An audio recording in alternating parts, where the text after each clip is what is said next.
The chance of an event happening is the square of the chance of a second event, but the odds against the first are the cube of the odds against the second. तो means हमें क्या given है, अगर late से हमारे पास एक event A है, एक इवेंट B है, हमें गिवन है the chance of an event happening is square of the chance of a second event.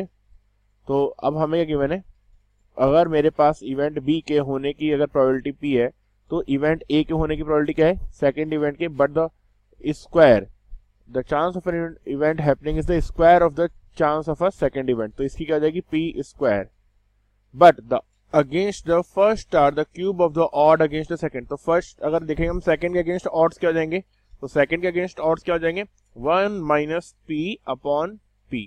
और इसके अगेंस्ट ऑड्स क्या हो जाएंगे, ये हो जाएंगे 1 minus P square by P square. Okay, अब हमें गिवन है, हमें गिवन है कि B का जो क्यूब है वो किसके इक्वल है, इसका B के अगेंस्ट ऑड्स का क्यूब A के इक्वल आता है. तो means 1 minus P upon P का जो होल क्यूब होता है वो होता है किसके equal, 1 minus P square upon P square के इक्वल.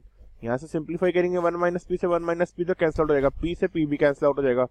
तो 1 माइनस P का whole square which is equal to 1 minus 2P plus P square is equal to what, यहाँ पे क्या आएगा हमारे पास में, नीचे आएगा P क्यूब, तो अपॉन में एक P बचेगा हमारे पास में, और यहाँ बचेगा हमारे पास में 1 plus P only. Cross multiply कर देंगे तो आ जाएगी इक्वेशन क्या, 1 minus 2P plus P square is equal to P plus P square.